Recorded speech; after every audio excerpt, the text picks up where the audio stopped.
March the 27th. I'm on 42nd Street in about half an hour. Emad is going to leave and get on a plane. I just came to New York yesterday and I'm leaving today. This is Guy Davidi, and you're actually not Palestinian, right?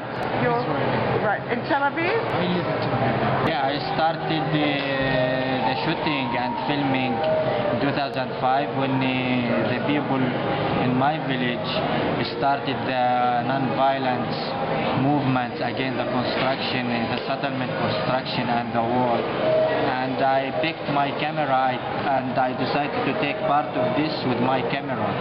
So I was documenting the resistance outside, the actions and the demonstrations, and at the same time I was documenting my son who born in the same time of the beginning. And I was shooting him and documenting him, how is he growing up with what's happening outside. Since 2005, I was shooting every day, every night, it was a crazy time for me. I have about 700 hours of footage. 700 hours of footage? Yeah, 700 hours of footage of my village and other villages. The separation barrier was being built through your village, right?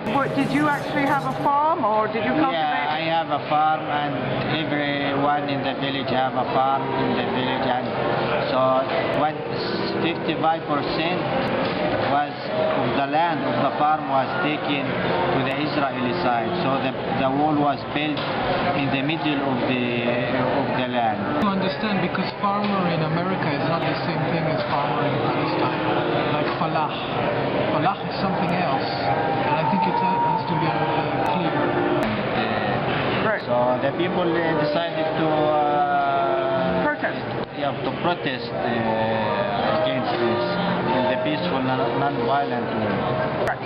How did the two of you meet? I came to Bil'in in 2005 with Israeli activists coming to Bil'in to participate in this movement, to support Palestinians.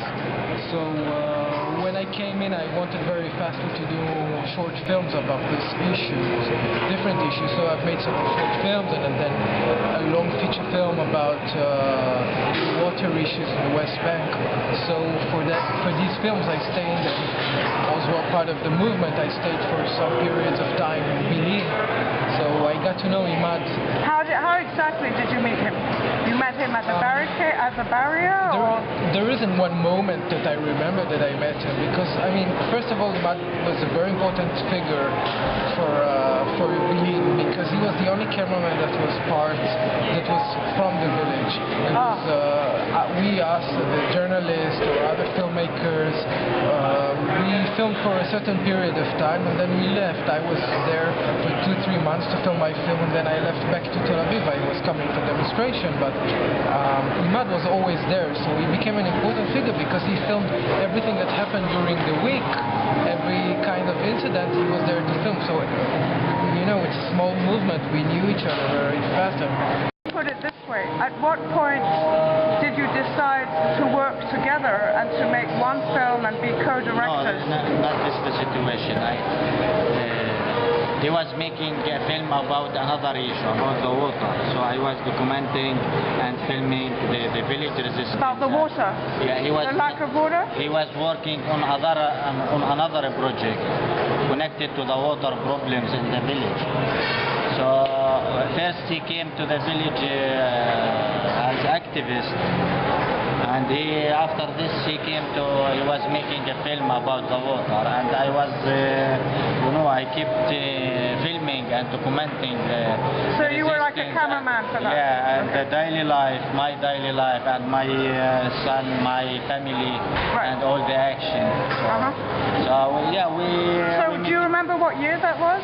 Yeah, it was early 2005. Oh, so from the start of this. But at what point did you decide we're going to make a film together? I think throughout the years there were films and the movement movement in Bil'in was mediatized a lot, so there were many films about the subject, and Emad was shooting, and yeah, I know that, many people used the footage to their films, and throughout the years... Used his footage? Yeah, his footage. But he didn't want to make a film in the beginning.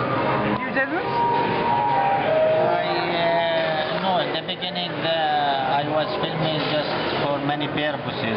Right. But you know, after, because I didn't realize, or nobody realized in the village, that the movement or the resistance will keep so long time.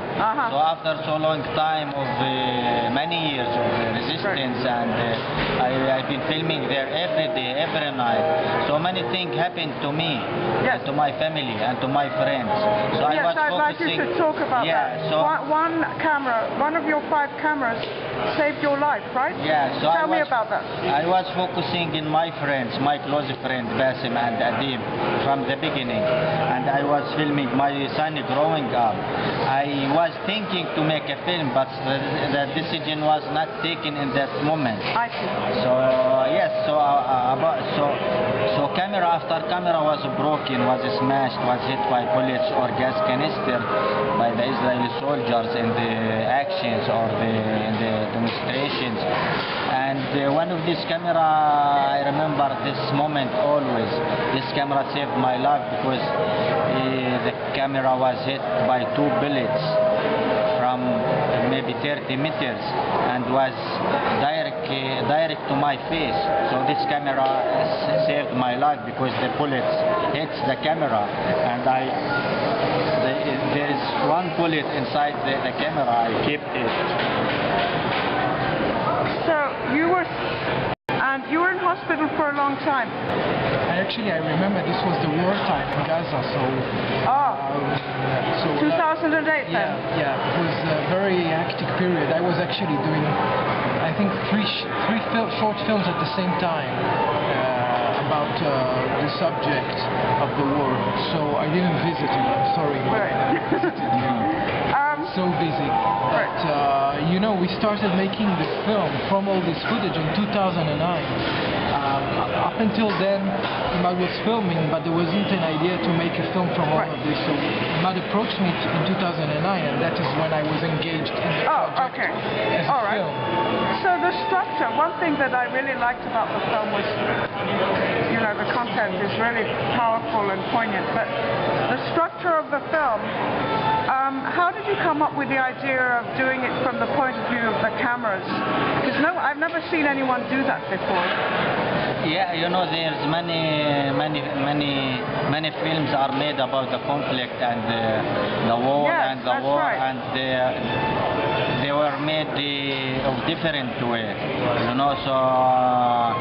So to make the film different, not like other films, it was important to have another eye from outside to put his input in the film, so can people outside can understand the story more, you know.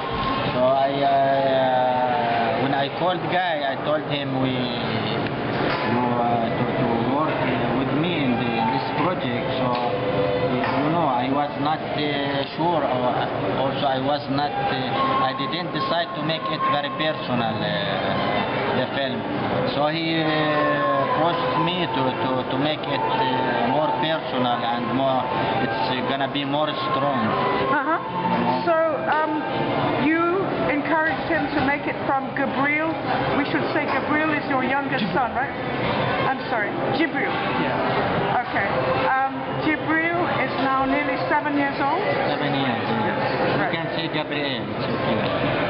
Gibreel. There, you know, a lot of people here understand Hebrew and Arabic. It is Arabic? It's Arabic, Gibreel. But there are different Arabics, right? But it's the same name, Gibreel and Gibreel. It's the same name. Like the angel. Yeah. Right. So you encouraged him to make it more like from the point of view of a little boy growing up and how he comes to terms with this horrible struggle? Yes, I think that after Phil, which is one of the characters and was important to all of us, and especially to Emad and to the people of Bil'in. So when he died in a demonstration, Emad really wanted to make a film about feeling about Adib, so which I completely understand. But then I spoke to Emad and I told him, you know, Tzufi is very important, but I think also you are very important. And I think we should try to make a film that you're going to tell the story, because films from outside everyone can do, international or Israeli, but you're unique because you're telling your own story, and this should be part of the film. The fact that you're a cameraman, and the prices that you pay because of your documentation, the cameras that were broken, and all part of it should be part of the film. But I didn't know if there is footage for that. So I think the first moment that I was convinced that this is possible, Emad showed me a footage of an old man blocking a jeep from taking someone to prison. Very dramatic footage, but I didn't know who the guy is. So I asked Emad, well, who is that guy? And he told me, that's my father, and he's blocking the soldiers from taking my brother to prison. So at that moment I understood that there are so many events that are connected to his life personally, and I felt how he felt when he was shooting this moment, his father, instead of doing something, just filming it, what kind of position that in. And this is for me something that is new and interesting and much a story that has to be told.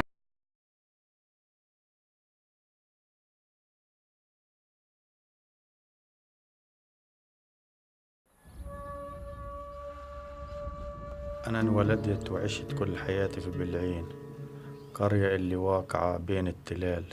القرية واقعة داخل الأراضي المحتلة من الضفة الغربية.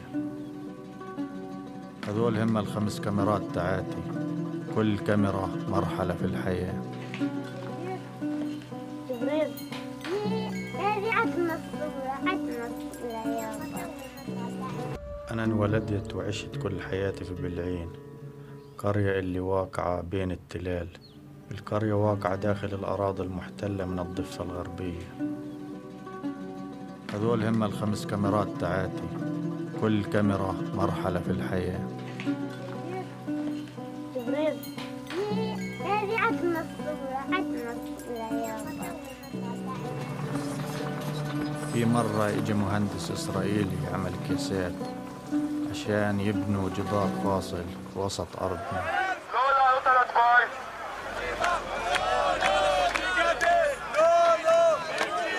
هذا اليوم انكسرت كاميرتي الأولى بقنبلة غاز.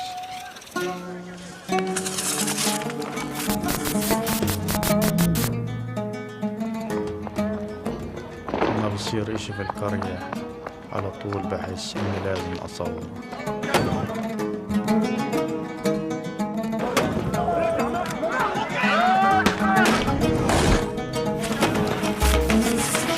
ما شوفت شو بيصير فينا من ورا هذا التصوير، من ورا هدول الشغلات. شوفت